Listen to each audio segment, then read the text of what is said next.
سارے صحابہ مل کے آئے، کہنے لگے عمر فاروق سے کہنا ہے نبی پاک کے زمانے میں تو ظاہراً غربت تھی، ابو بکر کے دور میں بھی غربت تھی، اب تو بڑا محال ہے، عمر سے سفارش کرو کہ عمر نیا کرتا پہنا کرے۔ ملکوں کے سفیر آتے، عمر وہی پھٹی پرانی چادر اوڑھ کے اور وہی کئی جگہ پہ پیوند لگے سوٹ پہن کے سفیروں کے سامنے بیٹھ جاتا ہے۔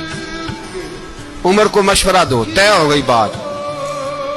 سب نے جب مشورہ دے لیا تو سارے کہنے لگے یہ بتاؤ شیر کی مونچھ کو ہاتھ کون لگائے گا؟ کہنا کس نے ہے؟ بندہ بھی تو ڈھونڈو نا۔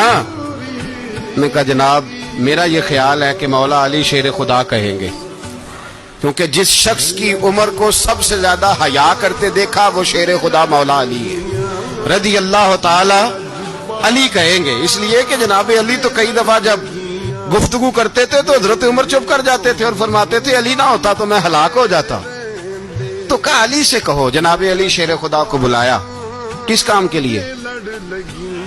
جی اللہ اکبر۔ یہ ذرا آپ نے اس دور پہ اس بات کو ذرا لاکا جناب ان سے کہیں کہ زیادہ نہیں، ایک کرتا نیا پہن لے، سفیر آتے ہیں وزیر آتے ہیں تو ایک کرتا نیا پہن لے۔ حضرت علی کو بلایا، فرمانے لگے کوئی اور بات ہوتی تو میں کہہ دیتا، یہ والی میں نہیں کہہ سکتا، کوئی اور ہوتی تو میں عمر کو کئی دفعہ کہہ دیتا ہوں، جلال میں بھی تو سن، یہ والی میں نہیں کہہ سکتا، میں تمہیں ایک مشورہ دیتا ہوں۔ کہ وہ کیا؟ کہنے لگے سیدہ عائشہ صدیقہ سے کہو، وہ مومنوں کی ماں ہیں، عمر ٹالے گا نہیں۔ اماں جی سے جا کے کہا اماں جی نیا کرتا عمر سے کہیں پہن لیں، وزیر آتے ہیں بڑے بڑے لوگ تو چلو کوئی حرج نہیں۔ اماں جی نے کہا اچھا کوئی بات نہیں میں بلا لیتی ہوں۔ جناب عائشہ نے پیغام بھیجا، جب خادم نے کہا نا مصطفیٰ کے گھر سے پیغام آیا ہے تو 20 لوگ بیٹھے تھے، عمر کانپتے ہوئے اٹھے، کانپتے دوڑے۔ حضرت عائشہ پردے میں تھی تو فرماتی ہیں عمر اتحیات کی حالت میں بیٹھ گئے۔ کہا اماں جی دیر تو نہیں ہو گئی مجھے آنے میں؟ کہا نہیں ٹائم پہ آ گئے ہو، کس لیے بلایا تھا؟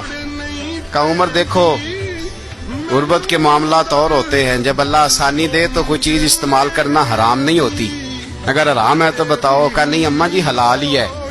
تو فرمایا پھر اتنے سفیر آتے ہیں مشیر آتے ہیں، اب تو مال غنیمت بڑا آتا ہے، ڈھیر لگ جاتے ہیں مسجد میں، تو چل ایک نیا کرتا تم بھی پہن لیا کرو، اور آپ نیا کرتا پہنو گے تو دھاک بیٹھے گی غیروں پر۔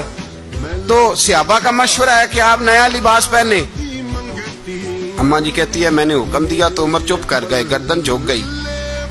تھوڑی دیر کے بعد سیدنا عمر فاروق نے سر اٹھایا تو داڑھی پہ آنسو گر رہے تھے، رو پڑے، کہنے لگے پاک محبوب کی پاک بیوی جیسے حکم کرتی ہو میں حاضر ہوں، پر مجھے وہ والا لباس پہنانا جو میرے مصطفیٰ نے پسند فرمایا ہے، اگر یہ رنگ رسول پاک کا ہے تو میں حاضر ہوں، اور اگر نبی پاک کا نہیں تو پھر جیسے آپ حکم کریں۔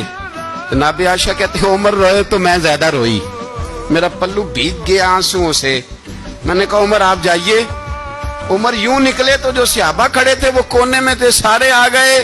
کہا اماں جی کیا بناؤ؟ فرمایا بھائی تم سب جو باتیں کہتے ہو وہ اپنی جگہ ٹھیک ہیں، پر عمر جو بات کرتا ہے وہ سب سے زیادہ ٹھیک ہے۔